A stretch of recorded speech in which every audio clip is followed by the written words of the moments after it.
Welcome to the broadcast. Oliver Stone is back, and with him he has brought Nixon. Always controversial, always on the edge, always prepared to grab history and shake it. Stone is our most political filmmaker. He is not afraid to tackle larger-than-life people and subjects. Some say he makes people think, others say the medium is so strong and its ideas so strong that he may be dangerous. He is not a historian, he is a filmmaker. He debunks myths and he makes myths. He is admired for his courage and disliked by some for his point of view and his creative license. Tonight, Oliver Stone on his Nixon and his films. Welcome. Hi, Charlie. How are you? Good, good. It's been a while. It has been. Tell me about Richard Nixon that you have brought to film. 3.5 hours plus that I saw last night. What do you think? I expected you to ask that. I liked it. I admired very much of what you had done. I thought all of the performances were both brilliant in the casting and in the performance, from Hopkins to Trevino, James Woods. They two of them who've been here.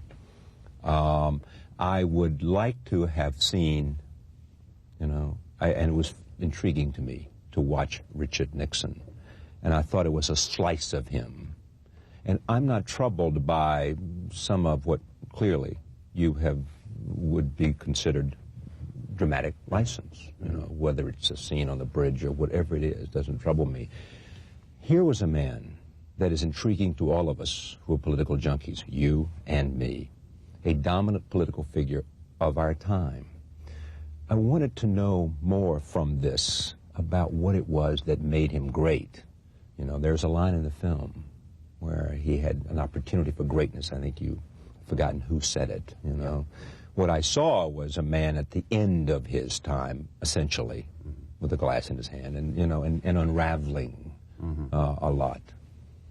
So I liked the film. I loved the performances. The direction, as always with an Oliver Stone film, is extraordinary. Well, but those are the that's well reservations said. I had. Yeah, I understand that. I guess I'm glad you say it, because then we can get to the point faster instead of going on. I could go on about the movie, and then you'll raise the issue. I think that the line comes from Elliot Richardson, who I met in Washington with Tony Hopkins, and he leaned over. He's a Boston Brahmin, and his incomparable accent, he said, he had greatness in his grasp, but he had the defects of his qualities. Yeah. And I was like puzzled, and I'm thinking about the defects of his qualities, and I thought back to the same thing had been said to me earlier by Shimon Peres in Israel, who knew Nixon also as a younger man, and he said, the man was, which Nixon do you want to know about, the good Nixon or the bad Nixon? He says, the good Nixon.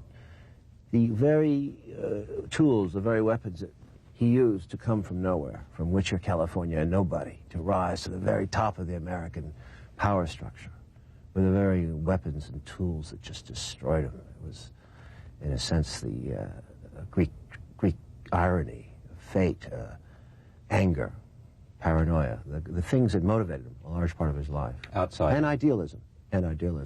Although it was, in my view, a corrupted idealism, were the tools of his destruction.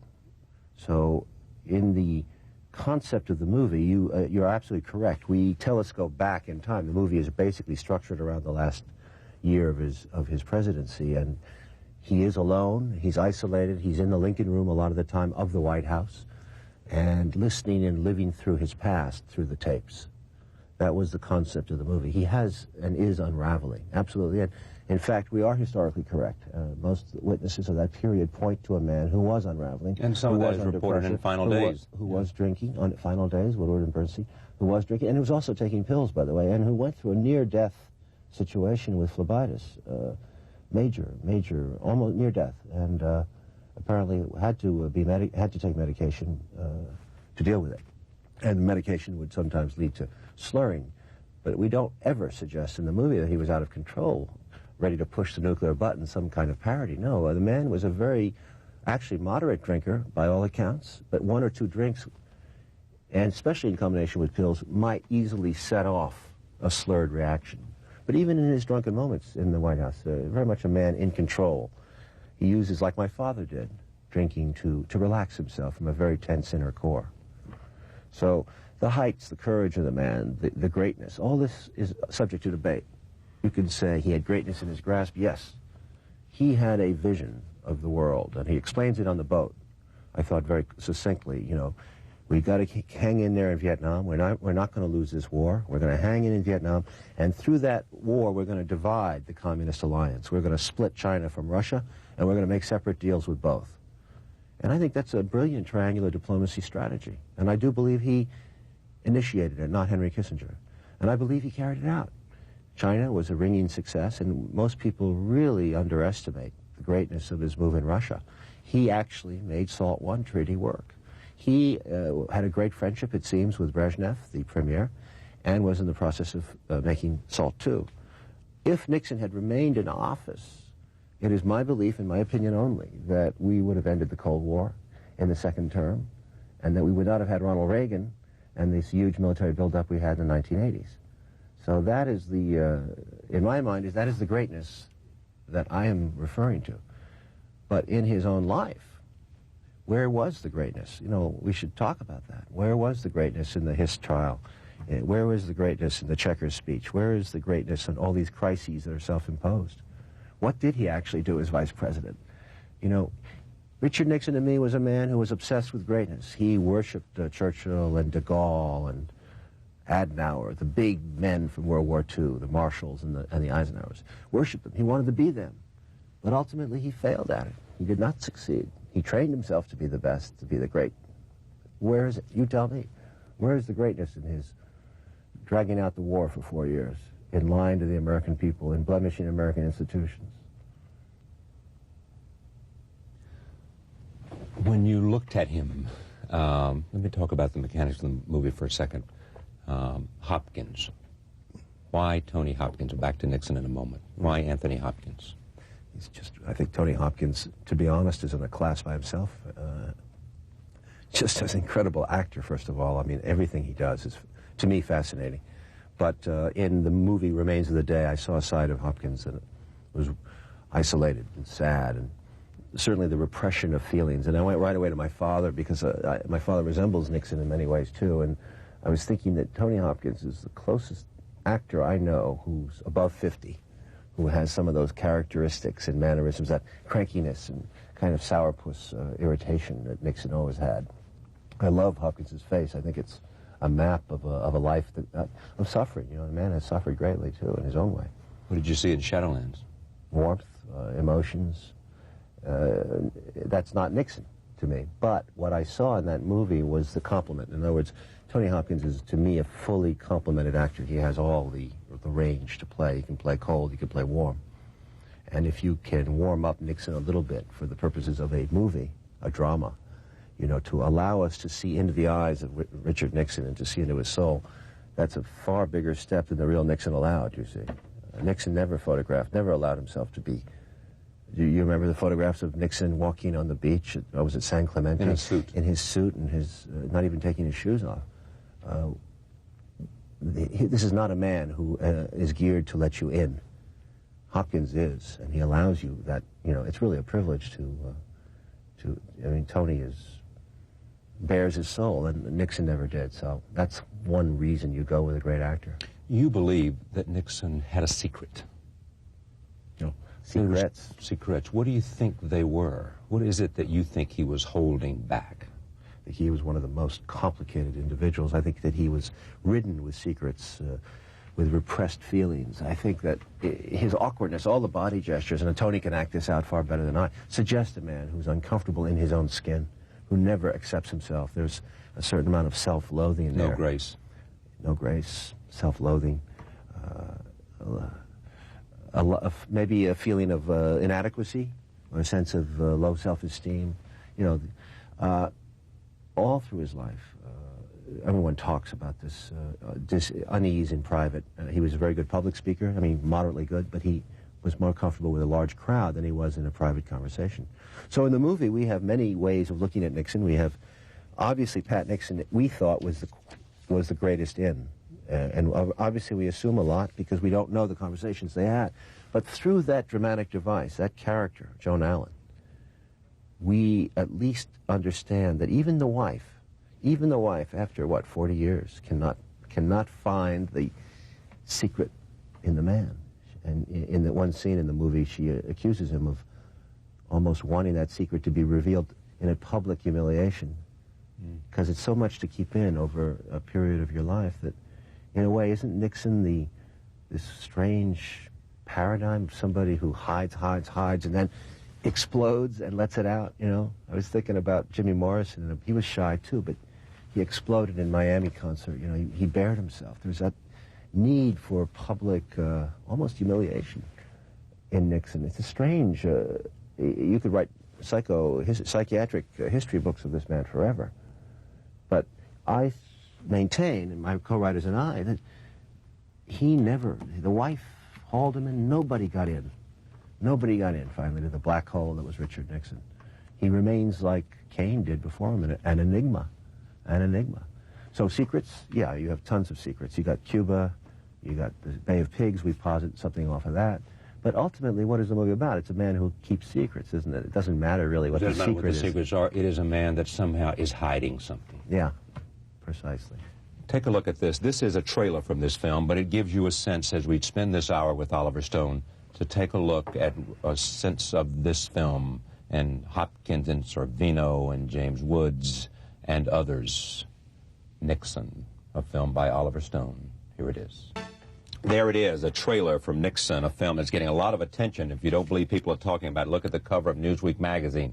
The movie, the history, the controversy. You dedicate this film to your father. Yeah. Louis? Louis Stone, yes.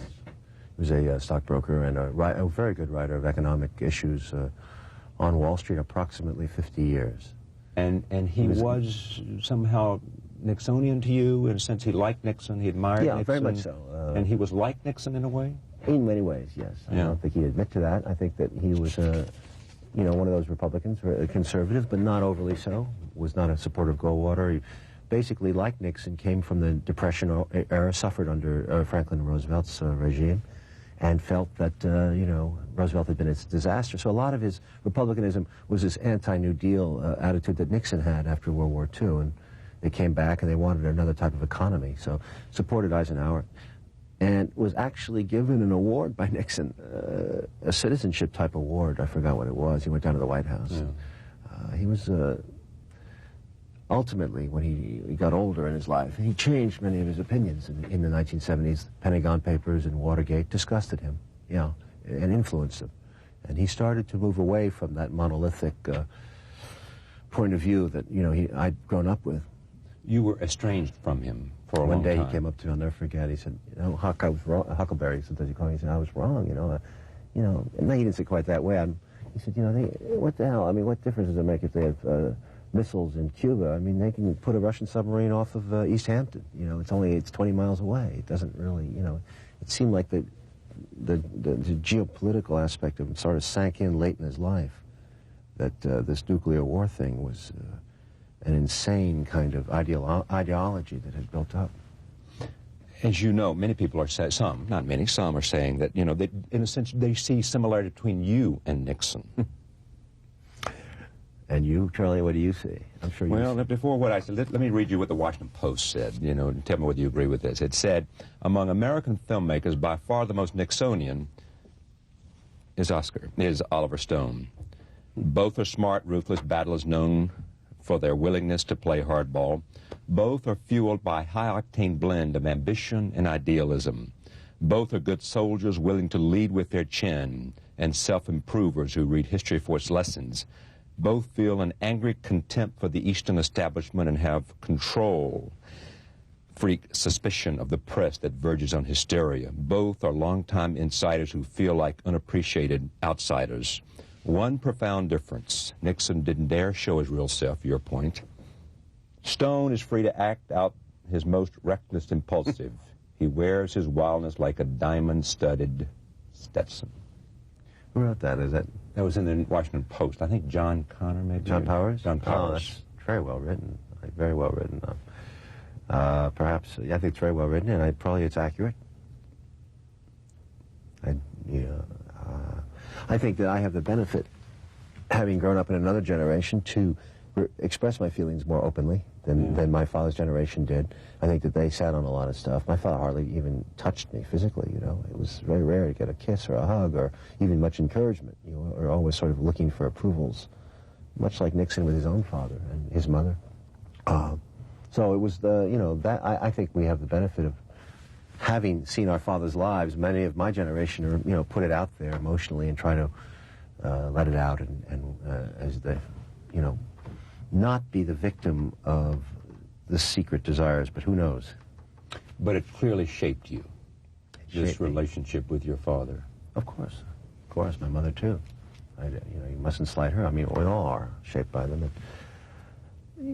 But if you're going to suggest that you know, this movie is my father's life instead of Richard Nixon's, I don't think that would be fair to my dad, because my father also had things that Richard Nixon didn't have. He did have a wonderful sense of humor, and he was known for it. And which is something that Nixon needed very desperately, I think. And if Nixon had had it, a little more of that Ronald Reagan thing, and letting things bounce off you and not. You admired that immensely in Ronald Reagan, the capacity not to allow criticism to stick, that Teflon quality he had. He was great. He was a master. He was a master. I mean, how else? I mean, he wrote and didn't bother him. Not only didn't stick in terms of sticking in terms of other people.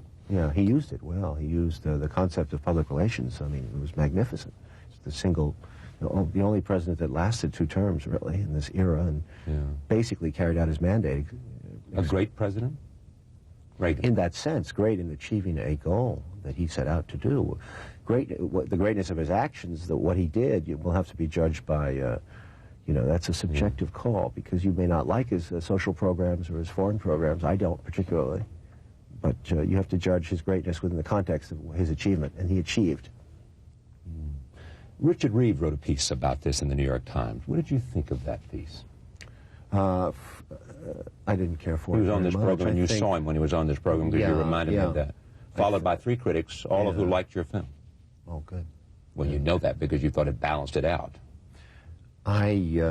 Reeves' pieces, it posits, you see, me as a bit of a straw man. I think that's what always happens in these pieces sometimes. Like, I'm the guy who's saying, hey, it's only a movie, which I never said. I defended what I'm doing as something between entertainment and fact. You know, there is something else called drama. It has existed for literally 1,000 years more, Sophocles and Antigone. I mean, you can take stories of kings and families and incest and tragedies, and you dramatize them. You enter into an arena of poetic metaphor. You try to say a greater truth sometimes than fact can bring us, or entertainment can bring us. What's the greater truth here? I knew you were going to lead with that one. Well, why is that leading, Oliver? I'm not trying to be contentious. I mean, you say there's a greater truth, and I say, what is it? That's not being contentious or argumentative. It's exploring. Well, my question, I knew you were going to lead with that one. Is that contentious? No, okay, but go ahead. No. Well, but you know what I mean. I mean, what's the larger truth here about Richard Nixon? That he's a tragic figure. And betrayed by himself, by his own character, was his destiny. His sense of aggrievement, his sense of revenge and paranoia brought him down, destroyed him in front of us publicly in the largest public spectacle we've probably seen in many years. It was an act of self-destruction that was enormous and shocking, but not beyond Richard Nixon's dramatic impulse, worth, is the idea that America itself is going through this with him, because he was our leader, that America's national consciousness is being seen here. And I think it makes us, you know, it gives us the ability now, 20 years after he left, to look back at this event and say, what happened? And what is its meaning in my life? So many people hate Nixon, right? They have this badge on them, I hate Nixon. And it's really part of their identity. They have it. If they lost that identity, it's the same thing as if Nixon would say, I'm sorry, or I really screwed up. I mean, if they dropped the anti-Nixon thing, and then we could start to move on and evolve into a more conscious, possibly, There's an interesting, that interesting moment in the film, which James Wood, playing Bob Haldeman, says, if he'd only said, I screwed up, we covered up, I'm sorry. I've always thought that, Ehrlichman said, I don't know where you got this or whether it was made up, but there is a truth to this, because I think, well, I mean, whether they said it or not. I was thinking, Dan Rather said this too, he knew Nixon very well. He said, I think that he, even as late as even after the second term, he could have done it. After he won the second term, sometime in '73, he could have gotten off the hook by just saying, look, this thing was a disaster, and I covered up, and I did cover up, and I was sorry I did it, but I really was trying to protect and we're trying to get through this thing, and I did screw up. But there are more important things in this country than this, and try to come cleaner. I think he would have gotten off the hook as late as '73. How do you want people to come to this film? One as entertainment, one as an experience that gives them what? Ideas to think about, a new perspective on a man? Emotions, too. Don't forget the power of cleansing, the power of catharsis. Some people who hated Nixon have told me they cried when they see the movie. They walk out and they say, I never would have thought I would have cried for that son of a bitch, but I did. And in some way, it healed me. It cleansed me of an old scar. And then, the idea is that now, that part of our life is gone forever. Can we deal with it? Can we move on? Can government move beyond this lack of trust we have in it, this disgrace it went through? I mean, these are questions we have to ask ourselves. Can we heal as a nation? Right now, I mean, look at Mr. Dole and Mr. Gingrich. Aren't they saying so much of what Nixon said in their own way? I mean, hardball politics, partisanship. Yeah.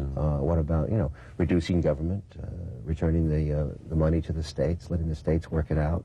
A lot of that is Nixon issues. Yeah, it's one of the interesting things you'll see in the closing segment, which we will show from the film in a few minutes. It is you show after the final speech by Nixon at the White House, and when he says, the enemies only win if you hate them. That's when they've conquered you, something to that effect. And then you go to his burial. Yeah. And there is the President of the United States, the likely nominee of the Democratic Party, talking. Yeah. And then there is Robert Dole crying because he was a political mentor for him at the funeral. Which makes it somehow What was your reaction contemporary. To that? What was your reaction to that funeral? What was yours? I asked you first. No, tell me. I mean, why did you enclose with it? Why was that the last visual of this movie? It was the last step of his life. He restored himself. He succeeded in what he wanted, which was to reestablish himself as an elder statesman. He wrote books and garnered most of his respect that he sought in his life. He won in his game. He won. I mean, I don't think he did, but that's what most people in the media felt, and they did it. And if you remember the funeral, it was a bit like a JFK assassination, a bit like it in the sense that it was very Orwellian in its power. You had President Clinton forgiving him, and you had a president who, I mean, in a sense, it was, the media in general didn't go deeper, didn't really bring back the memories, the disgraces of Hiss and Checkers and Watergate and Ellsberg and Chappaquiddick and they didn't go into that. It was interesting. But, on the question of Hiss versus Chambers, who do you believe? I met with Hiss this year. You've asked a very big question. It's a movie in and of itself, I met with Hiss last year. He was a very old man, and I was struck by the conviction that he held and the emotional intensity that he held at that age. And I must tell you, when you see people who have lived with it for so many years, like Jim Garrison, in a belief, that belief, you tend to think he means it, he has it. He has some understanding, and he has stuck to it into his near death. And I think Mr. Hiss, I do believe that he lied about knowing Chambers, but I don't believe he spied for the Soviet Union. So Chambers lied or didn't? I believe that Hoover played a role in this, and the Catholic priest whose name escapes me, that Nixon very much benefited from it. And I think that there is duplicity on Nixon's part. I think that he got his information from the FBI. I can't prove it. And I think that, they were in cahoots, and I think Hoover and Nixon became very close in the Hiss case. Okay, take a look at this. This is back to the relationship. One of the things that everybody points out in this film is Mrs. Nixon. It's a brilliant performance by everybody's account. And it brings her alive, and it puts her there, and you understand. Here are two clips married together at different times that show you the relationship in this film, Richard Nixon, Patricia, Ryan Nixon. Boy, all of us wish she had talked, don't we? Yeah. We screened the Barbara Walters, I think it was, interview. She really hardly said a thing. Very enclosed and hermetic woman. What do her friends say? Well, you know, we read as much as we could about it. There's not much written. Her daughter wrote a book. She's mentioned in several histories, and people talked about her. And also, there are some living people who dealt with her and we talked to. And what I only can come up with is a sense of, you know, isolation and a sense of sadness. And there was talk about drinking. And, you know, I heard stories about the dinners being pretty short and pretty silent and painful, especially towards that last year and a half, 2 years. That, you know, there'd be often, the dinner would be served in total silence. And the staff, in fact, was one of the people said it was just, he wanted to get it over with. It was so painful. Does it disturb you that the family released a statement saying that this movie was maliciously designed to defame and degrade memories? No, I really, I'm sad that they feel that way. I understand their distress. It's sometimes, you know, it's an uncomfortable area when a family member is also a member of history, a part of history. And, you know, we have to, you know, the public sphere is more important, ultimately, than the private sphere here. In this case, he crossed the line, and Mr. Nixon. But I really wish that they would see the movie, because I think it's far more empathetic to Richard Nixon than they might think reading a script. Reading a script and making a movie, two different things. Anthony Hopkins gives it a life. Is this movie, for you, a kind of bookend with JFK? Yes. How so? Same area of American history, very much crosses the same territory, but seen from two different points of view. In fact, you could even add on and say that The Doors is its own view of that same period, too, but seen from a different prism. If you imagine a real event, a real period of our time, and you were to look at it in a 360-degree fashion, you would find characters like Ron Kovic in Born on the 4th of July, or Layli Haislip in Heaven and Earth. And you might be able to move around this central event and look at it from different sides. Tell me what this body of work of yours is about, in your own words. Charlie, you're very prescient, but I can't tell you because it's evolving as I speak. And each time I've seen you a few years, I've come on every couple of years or something, and I talk about another movie. 10 movies in 10 years. 10 years, and I think you've seen different phases of the moon. If you grant that consciousness, the pure act of consciousness, is like the moon.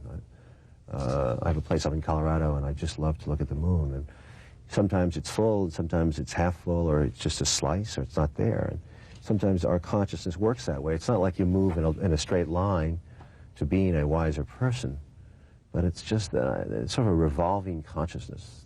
Am I being too abstract here? But I've grown through these movies. I've learned so much about my life. And about your life? Yeah, and also about America and about, you know, we deal with a lot of actors when you make a film like this. You deal with a lot of extras and people, and you immerse yourself in a period, you do research, you talk to John Dean or Alex Butterfield, Howard Hunt. Butterfield and Dean consultants to this film for you. Yeah, and John Sears too, and John Newman and Bob Scheer. I mean, we've had quite a few consultants. What did they say to the criticisms of people like Stephen Ambrose, a historian, who spoke to this and said even where he is cited, it's an erroneous interpretation where you cite him in these footnotes in this book? I think he'd have to be a little more specific. I'd like to know what he means, because very rarely would we cite only Ambrose. We would be citing more than one source in these things. So I can't answer the question unless it's a specific one. Okay. But Ambrose we find is very centrist and conservative in his historical interpretation of Nixon. And I say this knowing how respected he is in the field. But you have to look at his books, all 3 volumes we did, all 3 volumes. He knows a lot about Nixon, but nowhere does he really go into the darker areas of what Mr. Nixon might have been up to as a vice president who was very much in the foreign realm, very involved in the foreign realm. And that's what interests you enormously? No, not only. But my point to you is that as a historian, why doesn't he do that? There was something inherently conservative in his approach. That's my point. Then tell me what you believe about... That's a different question. Okay, well, I understand. I've asked it technically. What do you believe about Richard Nixon and his knowledge of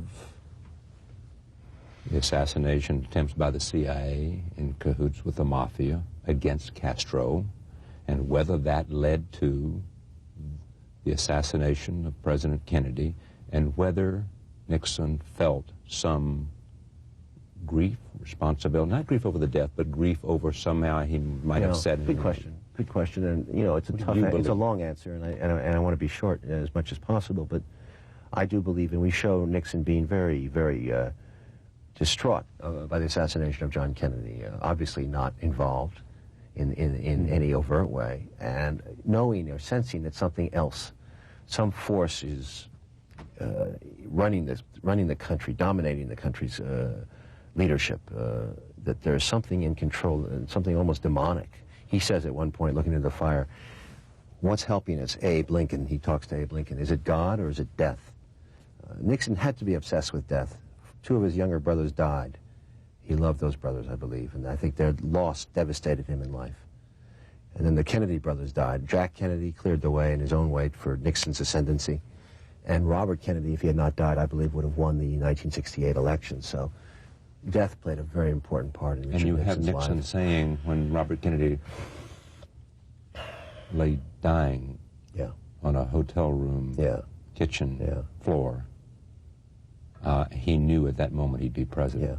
Now, that's obviously a... Explain that. I mean, that's obviously a dramatic license to make a point that Nixon somehow, in your judgment, believed that because of the deaths only he became president, because the Kennedy brothers died. He was a major power player, Nixon. He knew the mathematics. I think he understood that Robert Kennedy had a lot of charisma, had a very strong anti-war emotional vote going, and he was in trouble. So that's the basis of our speculation, intuition, call it. But tell me... But I want to go back, because you say, you know, what was haunting him, and I can't presume to tell you that I know the secrets of Richard Nixon. However, I do believe that, along with J. Edgar Hoover and people like Helms, Nixon knew a lot more than was apparent. And he about what? About, let's just say across the board. In every department of government, I think he knew a hell of a lot more than he ever let on. He was a man, by all accounts, who could go into a budget meeting and break down a budget. This is a serious, a man who knew detail and had a good grasp of policy and how it was shaped. He spent 8 years under Eisenhower, 8 years as vice president. He was in charge. He was fascinated by Cuba. He went there many times, condemned Castro after his meeting with him as a communist, and in 1959 and 1960 was, you know, in charge of the special project on Cuba inside the White House. He came into contact with numerous people who were setting up the paramilitary operations that were done to attack Cuba. Are you with me? Yeah, I'm with you. Okay, they called it Track 1. And what about Track 2? Track 2 was a natural offshoot of Track 1. It was called, as part of the invasion plan, it was to assassinate the head of government, Castro. And that was put into effect before Kennedy, under the Eisenhower regime. Nixon has plausible deniability. There is no question. But do you really think in 1959 Allen Dulles would have signed an order countenancing the assassination of Castro and operated totally off the shelf without Nixon or Eisenhower's permission? It's not too far for me to suggest no in my movie.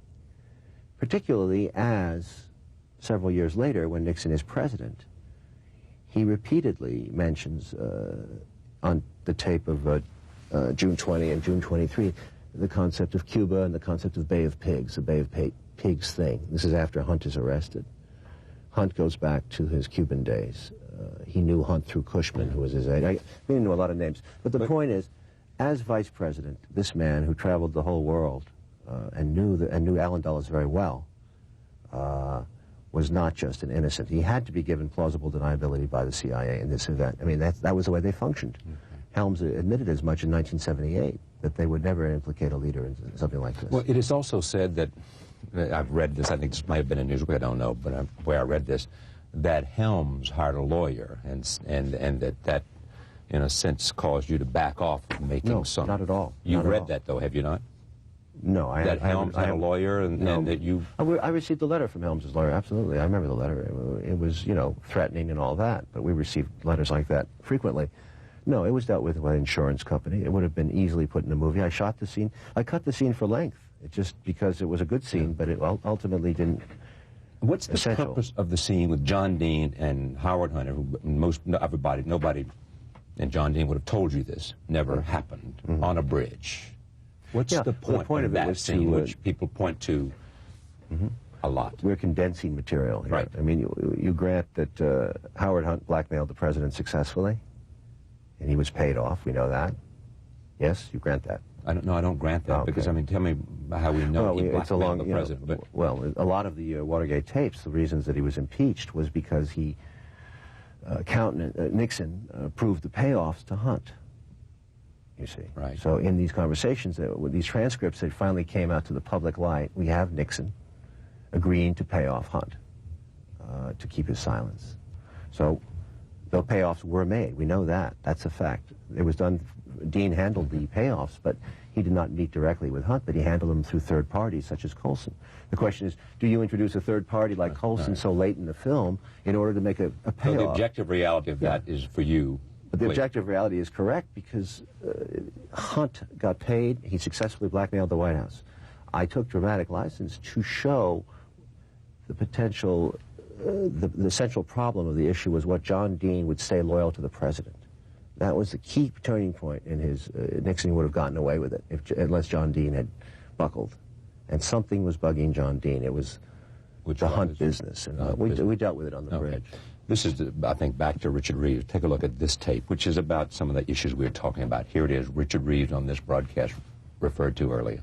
There is, I'm not a great Oliver Stone fan, but there's a wonderful made-up scene in the movie where Nixon is standing in front of a portrait of Kennedy and saying, you know, they loved him, why not me? And Pat Nixon comes up behind him and says, they loved him because he was lovable. Yeah, but isn't there also a scene, which I haven't seen in the movie, I say, but in which he says, Nixon looks at a picture of Kennedy and he says, you represent what they want to be, I represent what they are. That was good. That was a good line. Oliver Stone is Nixon. Nixon and Oliver Stone, as far as I can tell, see the world pretty much the same way. The film is dedicated to Oliver Stone's father, who went bankrupt on Wall Street. Right. And Stone hates Wall Street and the Ivy League and money and the establishment and then the system. So they're both paranoid, actually. Yeah. But he had a moving scene, which I think comes from his life, not from Richard Nixon, in which Nixon is kind of blubbering about losing the 1960 election and having stolen the votes in Texas, the votes in Chicago, saying, you had everything, why did you steal the only thing I had? I think that's Oliver Stone. I don't think that's the Richard Nixon that I knew. Is that Oliver Stone? Did you understand that? No, he was known to complain. He thought about a recount in 1960. In fact, he almost went to a recount. They pulled him out of it. He says one thing in his memoirs, other people say other things, but essentially, if he had asked for the recount and it would have not only stalled the country for 6 months, but it would have finished him politically if he'd been in any way wrong. And he didn't have the action. It was a big move. He couldn't do it. What is true, but he complained a lot about losing. In fact, Kennedy shaped his sense that Kennedy had stolen the election. It justified in his mind the concept of upping the dirty tricks game, you know. You can pretty much, means to an end, you know, cut corners if necessary. There's a scene in the film, in fact, with J. Edgar Hoover at a racetrack in which you see him, Richard Nixon, saying to Hoover, I'm not going to let him steal it again. That's right. That's right. And because he felt like they'd stolen it in Chicago and they'd stolen it. By all accounts, all historical accounts, Nixon had a much tougher 68-72 campaign than he did in 1960. Yeah. If anything, he was called a little soft in 1960. You acknowledge these references in these comparisons in the Washington Post between you and Richard Nixon. I mean, Dick Reeves there says paranoid, hates Yale, hates Wall Street, hates the American system. These are simplifications. I'm a different type personality than. That's a simplistic version of me. I don't think Richard Nixon would ever have made films like Born on the 4th of July, you see. I'm very compassionate and loving and caring about America, and I think that Richard Reeves forgets that, you know, dissident thought is allowable in this country. And that What's dissident thought? It's, I suppose you could call it unofficial history, shadows of history, you call it anti-establishment thinking. And you were saying with Jim Garrison and with some interpretations of Nixon and what he may or may not have known about Cuba and what it may or may not have led to, you were saying to America, this is my movie, this is my Nixon. Because a lot of people say, this is not historic Nixon, this is the reason I wrote this, the introduction the way I did. This is Oliver Stone's Nixon. This is the way Oliver Stone saw Nixon. This is the filmmaker's Nixon. He wants to put it out there as worthy of consideration and worthy of discussion about a central figure in America and about secrets, about conspiracies, about flaws, about tragic, about possibilities of greatness denied by those qualities. Yeah. Yeah, I mean, you could say it's a Nixon. You know, it's not, we never said this is a definitive Nixon, but we did enormous amount of research. And you know, what a drama is well-documented research, but combined with intuition to go behind closed doors and into secret meetings and to take licenses with them based on research. I would argue with Mr. Reeves on every single point in both JFK and Nixon, and I think that you should be looking at Mr. Reeves a little bit more critically. He wrote a book about John Kennedy where, you know, he assails his character repeatedly, yeah, and he ignores the assassination. And I mean, I think he basically deals with it in a few pages, and he never even raises the possibility of conspiracy to murder him or motive. Yeah. And I'm saying there's something lacking when you do not look to those shadows. I mean, why does it require a filmmaker to question this and be berated for it when historians should be doing this? Bear in mind, when I brought to the forefront with the JFK movie, it was not original material, Charlie. It was all material that had been around since the 1960s. It was a growing body of evidence from people from all over the country that had assembled this evidence in opposition to the Warren Commission. It was not original material. I don't know why it was treated as if it were. But, Oliver, this is not a new point of view to you, that most people, the majority, let me finish, the majority of people believe that you placed way too much credence on Jim Garrison. And that's a fair and reasonable statement to say, and I believe that. You could argue that. Okay. I mean, and you want to say, look, here's what Jim Garrison believed, and this is the whole soul of my movie, and here's a Warren Commission, a lot of other people, you know, and even what's maybe halfway in between. Yeah. Warren Commission may not have gotten it right, but the alternative and the best theory may not be Jim Garrison, and Jim Garrison may have done a lot of things that were more flawed than any other interpretation, including the Warren Commission. Yes. Okay. No, no, not the last thing. I think the Warren Commission was more flawed than Jim Garrison in many ways. Okay. I mean, the fact that they didn't get... Let me go to this, because I want to show this is your film, and this is about this movie. This is Richard Nixon showing you another aspect of him and the brilliance of Anthony Hopkins as Nixon, Paul Sorvino as Kissinger, and James Woods as Haldeman, and others. Here it is. We're near the end of this hour. There is also a character played by Larry Hagman. Yeah. Conservative, right-wing, Texas, oil. Mm-hmm. What's the point? What are you saying there? Well, actually, if you examine the scene, the implication is that they're really fed up with Kennedy, and they were. The oil depletion allowance had knocked out a lot of their earning power. And you have to look at Nixon's past. I mean, he was supported early on in his life by California rich men, and he formed a new coalition of allies in the Southwest. So he had money men behind him all his life. In fact, the Checkers crisis was about, the slush fund was about that. People like Clint Murchison, Howard Hunt, the other Hunt, and were always there. There's nothing to indicate life. that somehow they were financing the assassination. Oh, yeah. No, they didn't. There's no indication in the movie of that. No, I just want to make sure that certainly you have to look at the connection between, you know, rich Texans, Dallas, the anti-Cuban Castro, the anti-Castro forces, and the financing that went to them. And you have to ask yourself, who put up the money for a lot of that stuff? We're out of time. I thank you, Oliver, for coming and spending this hour with me. We will see as we go out the last scene of this film, which is the resignation speech. Thank you for joining us. Thank you, John. Pleasure.